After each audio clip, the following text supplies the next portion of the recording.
This video is going to serve two purposes. It's first of all a review of these Honeywell 4-foot linkable LED shop lights that I get from Sam's Club.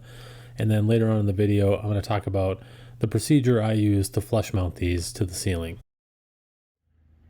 Hey there, this is just a quick video about these Honeywell LED linkable shop lights.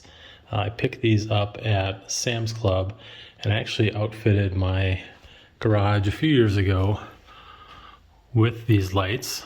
And when they're all on and working, it's great. I have 3 outlets up in the ceiling, and I basically link 3 lights to each outlet, and they're all on a switch, so this place lights up nice and bright when they're all working. But here's the problem with these is I did these in January of 2020, and it's 2023 right now, early 2023.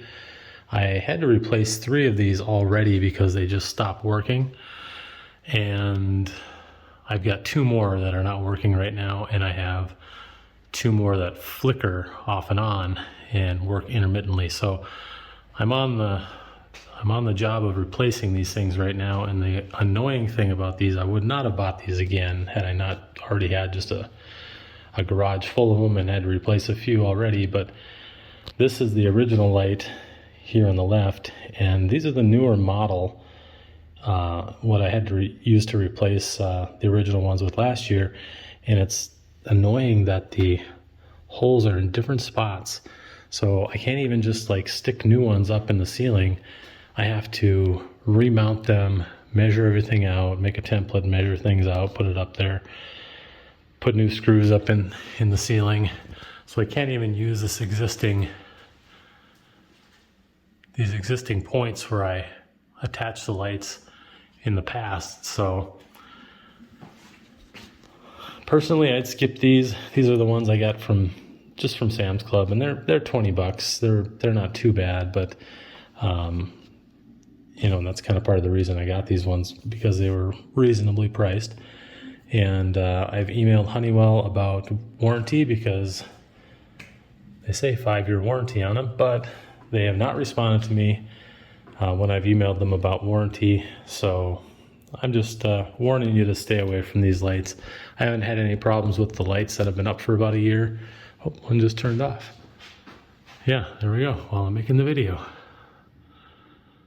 That one turned off, so that's going to be another one that I need to replace.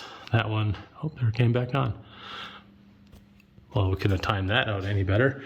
So yeah, that's kind of my little review of these lights. When they work, they're great.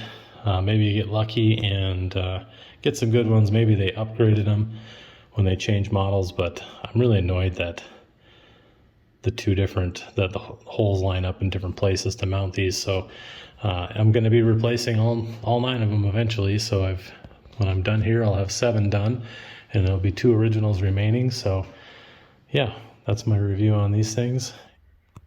Okay, we're back up and running. We got the 2 that were permanently out, back up and running. I still got the other 2 that flicker on and off to change, but I'll do those another day. So if you want to see how I go about installing these, then stick around, and I'll have a little bit of an explanation on that here coming up shortly. So I like to make a little template that just lines up with the holes on the light fixture.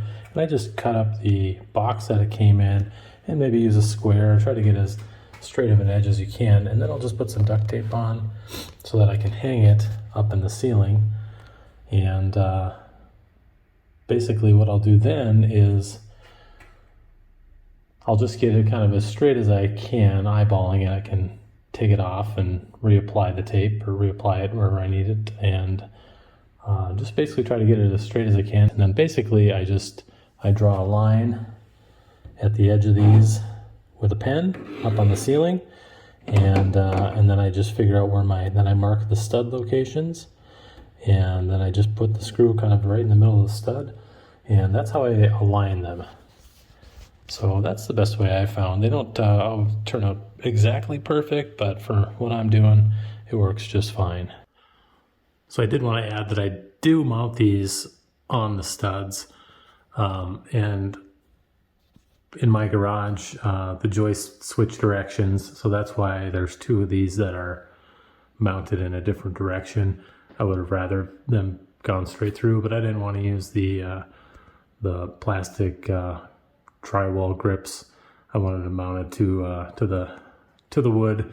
So I do have a couple that face a different direction, which is fine. They provide enough light, but yeah, I just recommend, just screwing them into wood, and you'll be in good shape. Well, I hope the video was helpful, and I thank you for watching. Feel free to comment if you have any questions, and I'll try to get back to you. Thanks.